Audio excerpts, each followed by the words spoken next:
Hello everybody, welcome to high priestess 7777। कैसे हैं आप सब लोग। मैं आ गई हूँ एक और फ्रेश रीडिंग के साथ, और आज बहुत दिनों बाद इस चैनल पे रीडिंग अपलोड हो रही है। I was busy but now I am available. और मैं प्राइवेट रीडिंग्स के लिए भी, और अब मैं डेली बेसिस पर यहाँ पर रीडिंग भी अपलोड करूँगी। दूसरे चैनल पे भी अपलोड कर रही हूँ। तो आज जो रीडिंग है वो नो कांटेक्ट सिचुएशन पर है, क्योंकि काफ़ी दिनों से इस टॉपिक पर रीडिंग ना इस चैनल पर हुई ना इस चैनल पर हुई। तो आई थॉट कि मैं यहीं से इनिशिएट करती हूँ। बीच में एक गैप आ गया था, बट नाउ अल्हम्दुलिल्लाह I am back with all swing. तो देखते हैं कि नो कांटेक्ट सिचुएशन में आपके पर्सन की और आपकी क्या एनर्जी आ रही है, क्या रीजंस हैं, क्या फैक्टर्स हैं। नो कांटेक्ट सिचुएशन में क्या डेवलपमेंट है, क्या प्रोग्रेस चल रही है। ये टाइमलेस जनरल और कलेक्टिव रीडिंग होगी। जब कभी भी आपकी नज़र से गुजरेगी तो ये आपका उस वक्त का मैसेज है। मैसेज आपने वही लेना है जो लगे आपको अपनी सिचुएशन से मैच करता हुआ। टैरो में ये मैसेजेस आए हैं, सब आपने अपने ऊपर इम्पोज नहीं करने, और इनकी बेसिस पर आपने कोई भी फाइनल डिसीजन नहीं लेना। हमेशा अपनी प्राइवेट रीडिंग लें, मुझसे लें या किसी और से लें, और जब आपको तसल्ली हो जाए कि आपने तमाम इन्फॉर्मेशन गैदर कर ली, तभी आप किसी कंक्लूजन पर पहुँचें। डिस्क्रिप्शन बॉक्स में मेरा नंबर मौजूद है, साथ में सेकंड चैनल का लिंक भी मौजूद है, और दोनों ही चैनल्स पर रीडिंग लेने के लिए मेरा कॉन्टैक्ट नंबर एक ही है। So now I am finally available for the single question, for the detail reading. What ever you feel comfortable, please contact me. और अभी फ़िलहाल जनरल रीडिंग में चेक करते हैं कि नो कॉन्टैक्ट सिचुएशन में सबसे पहले ये no contact, less to no contact, long distance पर, या बिल्कुल जैसे साइलेंट ट्रीटमेंट होता है, उन सब लोगों से रेजोनेट कर सकती है। Keep an open mind. देखते हैं सबसे पहले नो कॉन्टैक्ट सिचुएशन में आपके रिलेशनशिप की एनर्जी क्या आ रही है। Ace of cups, Cancer, Scorpio, Pisces, the sun, Leo, and then five of cups, Cancer, Scorpio, Pisces, and then automatically three of wands. Long distance तो है, क्योंकि थ्री ऑफ वॉन्ड्स है, दूर है ये पर्सन आपसे। कुछ साइंस में देखकर अगर आपको बताऊं तो मे बी आप दोनों के दरमियान फिज़िकल या जोग्राफिकल डिस्टेंस भी है। अदरवाइज़ ये पर्सन डिलिबरेटली आपसे जानबूझ के ऐसे डिस्टेंस पर हमेशा चले जाते हैं या हो जाते हैं ताकि आपको तकलीफ़ पहुँचे। दूसरा, ये जो एक ओवरवेलमिंग और बहुत ही ओवरफ्लोइंग इमोशंस होते हैं, उनकी जो बिल्कुल अल्टीमेट हैप्पीनेस होती है ना, कि बस उसके होने की वजह से जो ऐसा लग रहा है जैसे इस वक्त नो कांटेक्ट सिचुएशन में आपके पर्सन डिलिबरेटली आपको ना हर्ट फील करा रहे हैं। आप शायद इनको नहीं इस तरीके से ट्रीट कर रहे होंगे, लेकिन इनकी तरफ भी ये इम्प्रेशन या, या ये परसेप्शन बैठ रहा है कि आप इनको तकलीफ़ देते हैं, और आपने अपनी बहुत सारी चीज़ें आपस में एक दूसरे के साथ बहुत ख़राब कर दी हैं, और ये आपको डिलिबरेटली तंग कर रहे हैं। तंग से मुराद ये नहीं, लेकिन क्योंकि मुझे ना ये फेशियल एक्सप्रेशंस जो हैं ये बहुत मीन लग रहे हैं। अगर आप नोटिस करें दोनों ही के, उसके स्ट्रेस में हैं। मुझे तो ये बिल्कुल बिपाशा बासु लग रही है अगर आप गौर से देखें। बहरहाल without discrimination and any thing tagging someone, आप इस पर्सन का अगर फेस देखें तो ये बिल्कुल मीन बिहेवियर लग रहा है, कि जैसे yes I want to be on a distance. इतना बड़ा शिप है, उसमें फ्लाई भी कर रहे हैं, तो प्लेन भी है, तो एयर बलून भी है, तो मैंशन भी है, और ट्रैवलिंग भी है, बोर्ड्स भी हैं। तो ये शो कर रहा है कि ये पर्सन किसी दूर जगह पर है, और दूर जगह में जो इसका अपना एक पॉइंट जिससे चीज़ें रिजॉल्व हो सकती हैं वो उसने बिल्कुल साइड पे किया हुआ है, और अपने जो इसके डिसीजंस हैं, अपने जो इसका माइंडसेट है, वो इसने अपनी साइड पे की हुई है। जो कोई एक चीज़ जो कि रेजोल्यूशन की तरफ जा सकती है, जो नो कांटेक्ट में ये जो इमोशनल विड्रॉल में आपकी परेशानी है, ये सही हो सकती है। लेकिन आप इसका फेस देखें, कितना हार्श और रूड सा इसका ना फेस हुआ है, कि जानबूझ कर ना तकलीफ़ दो। पता नहीं क्यों मुझे डिलिबरेट वाइब नज़र आ रही है। तो नो कांटेक्ट सिचुएशन में जो आप दोनों के मामलात ये वाले होने चाहिए, जिसमें आप दोनों एक दूसरे के साथ कोई खुशी शेयर करें। आप शायद इस वक्त इतने ज़्यादा इमोशनल हो रहे हैं, आपकी शायद इस वक्त दोनों में, आप दोनों की कैफियत में से किसी एक की इतनी ज़्यादा कैफियत, इतनी ज़्यादा सेंटिमेंटल हुई हुई है, इतनी इमोशनल टूट जाने वाली हुई हुई है, कि अगर आपकी लाइफ में इस वक्त कोई हैप्पीनेस आ भी रही है, कोई गुड लक आ भी रही है, तो आपको वो इसलिए भी फील नहीं हो रही, बिकॉज यहाँ पर मामलात सही नहीं चल रहे। तो नो कांटेक्ट सिचुएशन में इस वक्त जो आपके रिलेशनशिप की एनर्जी है वो लेस होप पे बेस्ड है। जो चीज़ें सही हैं, जो चीज़ें सही हो सकती हैं, उस वक्त पे ना आपका ध्यान जा रहा है, क्योंकि आप काफ़ी इस वक्त अपसेट से हैं, और आपके पर्सन तो आपको डिलिबरेटली ही देखा जाए तो एक सज़ा के तौर पर जैसे कहना चाहिए ना कि अच्छा है इसके साथ हो ऐसा, अच्छा है इसको अगर इसको टूटना फूटना महसूस हो रहा है तो आप काफ़ी अपसेट हैं। आपके ख्याल में आपको ये भी ख्याल आता है कि शायद ये अपनी ज़िंदगी में मस्त हैं बिकॉज सन का कार्ड है, ये अब उस तरीके से मुझे अपनी ज़िंदगी में फ़ील नहीं करते जैसे इनको खुशी मिले, इनको ओवरवेलमिंग एटीट्यूड मिले, शायद इनका कोई मामला है, कोई ऐसी बात है। तो नो कांटेक्ट सिचुएशन में आपकी रिलेशनशिप की एनर्जी जो है वो इस तरह से आ रही है। नो कांटेक्ट सिचुएशन में रिलेशनशिप की ओवरऑल एनर्जी आ गई। अब आपके पर्सन की एनर्जी चेक करते हैं। नो कांटेक्ट सिचुएशन में आपके पर्सन की एनर्जी 7 ऑफ सॉर्ड्स और 7 ऑफ सॉर्ड्स आ रहा है हाई प्रीस्टेस पर। ओके, बहुत सीक्रेटिव हुए हुए हैं, एक्स्ट्रा ऑर्डिनरी सीक्रेटिव हुए हुए हैं। आपके पर्सन किसी रिवॉर्ड अबंडेंस में तो हैं, कोई I don't know, I have no clue. अगर कोई लिटरली कोई स्पेल वर्क करना आता है या कोई ये ख़ास अफर्मेशन की चैंटिंग कर रहे हैं आजकल, इन्होंने आपके लिए टैरो रीडिंग करवाई है या आप इनके लिए टैरो रीडिंग देखते हैं और आपने इनको बताया हुआ है कि मैं तुम्हारी तमाम इन्फॉर्मेशन मुझे टैरो रीडिंग से पता चल जाती है, तो इनको बहुत ज़्यादा होता होगा कि ये मैं अपनी चीज़ों को जितना सीक्रेट रखूं उतना ज़्यादा बेहतर है। प्लस अगर आपने लिटरली किसी से टैरो रीडिंग नहीं करवाई या आप टैरो रीडिंग्स देखने की बेसिस पर इस नो कॉन्टैक्ट सिचुएशन में अपने रिलेशनशिप को हैंडल नहीं करते, तो आपके पर्सन समहाउ आपकी इस इंट्यूटिव बिहेवियर से ना डरते हैं, इसलिए वो बहुत सारी चीज़ें अपनी हाइड करते हैं। इनकी लाइफ में कुछ तो ऐसा चल रहा है जिसको ये बहुत सीक्रेट रख रहे हैं with the 7 of swords, because 7 of swords में जो कुछ भी मामला हो आप देखें इसने बाकी सारी सॉर्ड्स अपने अंदर हाइड किए हुए, सिर्फ एक ही सॉर्ड को बाहर दिखाया हुआ है कि अगर कोई भी चीज़ पता करनी है तो इससे पता कर लो, बाकी तो तुम्हें पता ही नहीं चलेगा कि मैंने छुपाई हुई बातें कहाँ हैं। वो बातें हैं, वो अटैम्प्ट्स हैं, वो सरगर्मियाँ हैं, वो जो भी है, लेकिन इनको ये मालूम है कि आपकी एनर्जी बहुत इंट्यूटिव है। ही और शी हिमसेल्फ और her self very intuitive, very knowledgeable, बहुत साइलेंट ऑब्जर्वर, और शायद इनको ये भी मालूम है कि अगर मैं टेलीपैथिकली इसको ये एनर्जी वाइब भेजूँ तो इसको ये रिसीव होगी, तो इट्स बेटर कि जितना अपनी लाइफ को शेल में रखा जाए, कोई कांटेक्ट ना करो, बिल्कुल इसको सीरियस रखो, इसको बिल्कुल कवर्ड रखो, प्रोटेक्टेड रखो, शील्ड रखो, तो वो बिल्कुल ठीक है। अब देखते हैं कि आपकी एनर्जी क्या आ रही है। What is your energy? बहुत ज़्यादा आपके अंदर इस वक्त ऑब्सेशन आया हुआ है, devil energy, Capricorn and emperor. आप अपनी जगह पर ज़िद में हैं और आप भी मतलब मेजर अरकानाज आए हैं, तो इट्स अ बिग थिंग। आप ईगो में हैं। आपकी एनर्जी में इस नो कांटेक्ट सिचुएशन में आपको ऐसा लग रहा है कि बहुत मैंने दिया है और अब मेरा टाइम है रिसीविंग का। अब मैंने लेट डाउन नहीं होना, अब मैंने सरेंडर नहीं करना, अब मैंने गिव अप नहीं करना। मेरे पास इसकी हर सलूशन की चाबी है और मैं ये चाबी अब इस तरीके से इतनी आसानी से जो है ना, इसको इतनी आसानी से नहीं दूंगा या नहीं दूंगी। आप इस वक्त एक नेगेटिव माइंडसेट में हैं।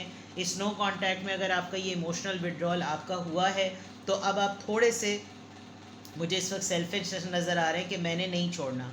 अगर इसने किसी और के पास जाना है तो मैंने उसको भी इसकी लाइफ में नहीं रहने देना। अगर थर्ड पार्टी का आपको कोई फियर है तो आप इस वक्त बिल्कुल क्लियर है कि मैं इस तरह से अपनी हार जो है ना वो मैंने एक्सेप्ट नहीं करनी। मेरा इतना सब कुछ इमोशनल लॉस करके ये पर्सन कहीं आज़ाद नहीं रह सकती या रह सकता। तो आप इस वक्त काफ़ी क्लियर हैं। कैप्रिकॉन एनर्जी बहुत स्ट्रॉन्ग है यहाँ पर और आपकी एनर्जी पे कैप्रिकॉन नज़र आ रहा है। आप खुद कैप्रिकॉन हो सकते हैं, अदरवाइज़ डेविल है। मेंटल ब्लॉक्स कह सकते हैं आप अपने आप को बंधा हुआ चेन महसूस करते हैं। आपको लगता है कि मैं निकल नहीं सकता इस रिश्ते से, मैं निकल नहीं सकता, मैं छुटकारा नहीं पा सकता, मुझे बांध दिया है, मुझे ऐसी जगह पर खड़ा कर दिया है, मेरा दिमाग में मुस्तकिल आदमी किया, इनसे ये औरत चलती रहती है, मैं कैसे इसको अपने दिमाग से निकालूं, मुझे बहुत ही ज़्यादा बंधा बंधा महसूस होता है, मेरे हाथ में सब कुछ होते हुए भी मैं अपने आप से इसको छुटकारा नहीं पा रहा। एंड देन ये जो एम्परर की एनर्जी आई है आपकी, इसका मतलब आप अपने पॉइंट पर बिल्कुल कायम है। आपको लग रहा है कि देखिए यहाँ पर ये वर्ल्ड मैप बना हुआ है, तो डिस्टेंस को आप अगर ख़त्म करना चाहें, आई थिंक आपके लिए ट्रैवलिंग आसान होगा। आप उस जगह पर पहुंच सकते हैं आसानी से, लेकिन आप भी ज़िद में आए हुए हैं। और ट्रैवलिंग ये भी नहीं होती कि बिल्कुल ओवरसीज़ में कहीं जाकर दूर हों, बस इतना जोग्राफिकल डिस्टेंस ज़रूर है कि उसको कवर करने के लिए घंटों लग सकते हैं।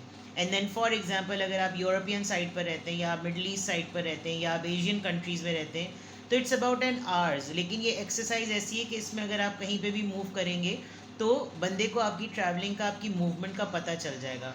आप एम्परर की एनर्जी में आपने अपने किसी पॉइंट पर ज़िद पकड़ी हुई है, आप नहीं चाहते कि आपकी अना जो है वो टूटे, बिकॉज हर दफ़ा अगर ये रेपिटेटिव पैटर्न है तो आप नहीं चाहते। स्नो कॉन्टैक्ट सिचुएशन में आप तो कहीं भी एनर्जी में बिल्कुल क्लियर नज़र आ रहा है कि आप किसी भी फॉर्म में जो है वो सरेंडर या लेट डाउन या अपने नी डाउन करने के लिए, बो डाउन होने के लिए बिल्कुल भी आप तैयार नहीं हैं। क्लैरिफाई करते हैं कि आपके पर्सन की इस नो कॉन्टैक्ट सिचुएशन में 7 ऑफ सोर्ड्स की एनर्जी क्यों आई है, किस चीज़ को छुपा रहे हैं ये। थर्ड पार्टी है, चलो जी बिल्कुल क्लियर हो गया। थर्ड पार्टी है, 3 ऑफ कप्स है, अपने फ्रेंड्स के साथ मगन हैं, पार्टी कर रहे हैं, लेकिन आपके सामने शायद ये शो कर रहे होंगे कि जैसे कुछ भी ना, इसको पता नहीं चलना चाहिए। बट 3 ऑफ कप्स में रिजॉय, सेलिब्रेशन, डांस, फन, हल्ला गुल्ला, हैंग आउट सब चल रहा है। अदरवाइज़ इन्होंने आपके अपने किसी फ्रेंड के साथ मिलकर ही आपको डिच किया है। अगर थर्ड पार्टी है तो शायद आपको वो थर्ड पार्टी पता है कि वो कौन है। अदरवाइज़ यहाँ पर 3 ऑफ कप्स है तो पार्टी सेलिब्रेशन हो रही है जो ये आपको पता चलने नहीं देना चाहते। हाई प्रीस्टेस आपके सामने हमेशा एक ऐसा शो करना कि जैसे बहुत रफ ज़िंदगी है, लेकिन पर्सनल लेवल पर इनकी लाइफ बड़ी डिफरेंट नज़र आ रही है। हाई प्रीस्टेस की एनर्जी आपके नो कांटेक्ट में आपके पर्सन की क्यों आई है?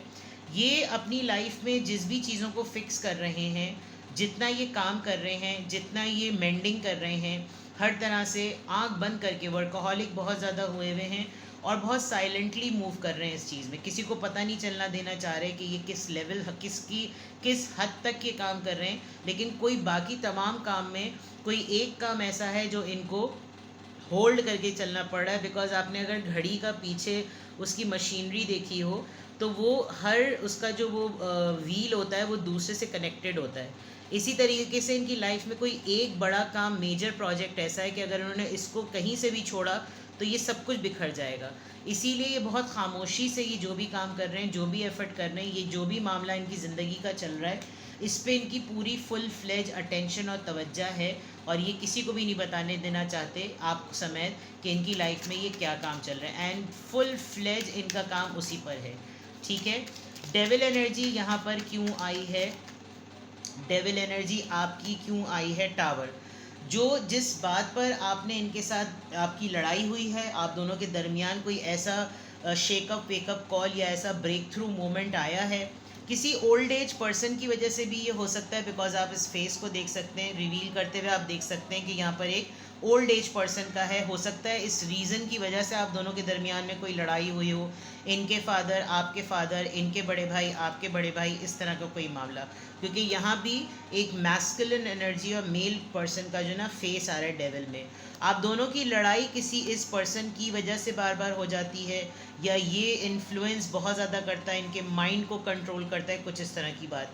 लेकिन आप जो इस नेगेटिव माइंडसेट में इस वक्त हुए हुए हैं, किसी ने आपको भी पंप किया है कि तुम अपने राइट्स के लिए बोलो, तुमने तो खामोशी इख्तियार कर ली है, इसीलिए तो उसका चौड़ापन ख़त्म नहीं हो रहा, और ये और वो। और किसी के पंप होने की वजह से भी आप दोनों के दरमियान एक ईगो ने जो है ना वो जगह ले ली है। इसीलिए आपका माइंडसेट जो है ना वो नेगेटिव हो रहा है। लेट्स सी कि यहाँ पर एम्परर की एनर्जी में आप क्यों हैं? एस ऑफ सोर्ड्स, आप बहुत क्लोज हैं इस नो कॉन्टैक्ट सिचुएशन में कोई डिसीजन करने के लिए, और आप एस ऑफ सोर्ड्स में अगर हैं तो क्लैरिटी आपको मिल गई है। आप अपनी जगह अगर कायम हैं तो आपको बहुत श्योरिटी है कि मैं बिल्कुल सही हूँ अपनी जगह पर। अगर आपको लगता है कि आपने कोई भी नेगेटिव अटैम्प्ट, मुझे इसको होल्ड नहीं करना, चाहे नेगेटिव ही क्यों ना हो। बिकॉज लिजर्ड को आप देखिए, लिजर्ड तो नहीं है, वो जो लिजर्ड के दादा चाचाओं की नस्ल होती है, मॉनिटर, एलिगेटर, पता नहीं कौन कौन, वो सारी जो फॉर्म होती है, but somehow a negative. I consider this image a negative energy. आपके डिसीजन मेकिंग में जो एक चीज़ इंटैक्ट हुई हुई है ना वो नेगेटिव है, क्योंकि आप ऑलरेडी एक नेगेटिव एनर्जी में हैं, ऑब्सेस्ड एनर्जी में हैं।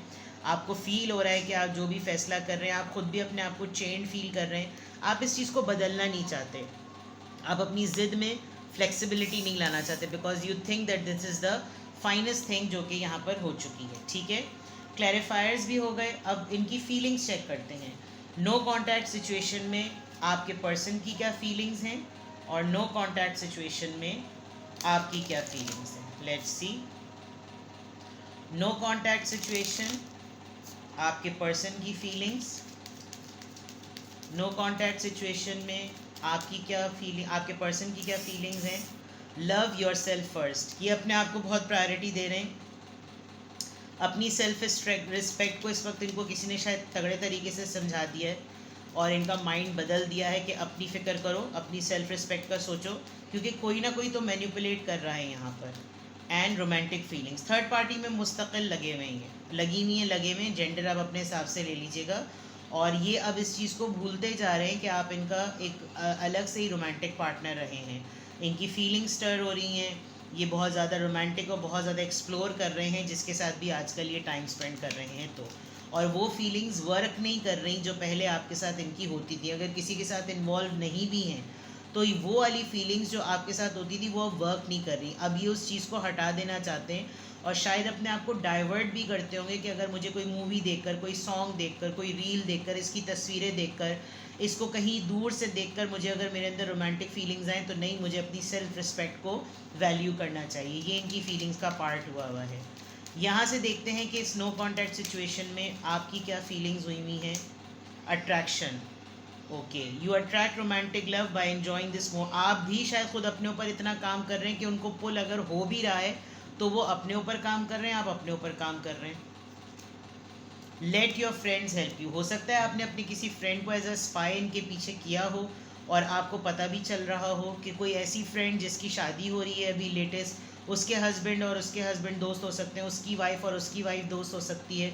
बट सम हाउ इस नो कॉन्टैक्ट सिचुएशन में आपकी फीलिंग ये कि यार मुझे कहीं किसी तरीके से पता चल जाए कि मामला क्या है। आप इंक्विजिटिव हुए हुए हैं, आप क्रियोसिटी आपके अंदर हुई हुई है और ओवरऑल जो एनर्जी आई वो न्यू लव की आई है। अब ये न्यू लव हो सकता है, ये जो डिसीजन आपने बनाया है मे बी आपके पास कोई ऑप्शन है जिसकी वजह से आप क्लियर हैं कि बस अब फाइनल हो गया, मुझे ये करना है। और कोई न्यू पर्सन या तो आपके पास आया है या इनके पास आया है, बट किसी न्यू पर्सन की वजह से रोमांटिक फीलिंग्स जो हैं वो स्टर हुई हैं। ठीक है जनाब, तो इस नो कॉन्टैक्ट सिचुएशन में आपके रिलेशनशिप की एनर्जी, आपके पर्सन की एनर्जी वो क्लैरिफाई हुई, आपकी एनर्जी वो क्लैरिफाई हुई, आपकी पर्सन की फीलिंग्स और आपकी फीलिंग्स। तो इस नो कॉन्टैक्ट में आपको पूरी क्लैरिटी मिली। आपको फर्दर अगर आपने वाकई कोई डिसीजन ले लिया है, क्योंकि ये जनरल रीडिंग है, अगर आपने कोई डिसीजन ले लिया है and you want to get a surety of it कि अब मैं ये करने जा रहा हूँ या वो करने जा रही हूँ, तो this is going to work. Get take your private reading and get it done. ठीक है, अपना बेहद ख्याल रखिएगा। Bye bye.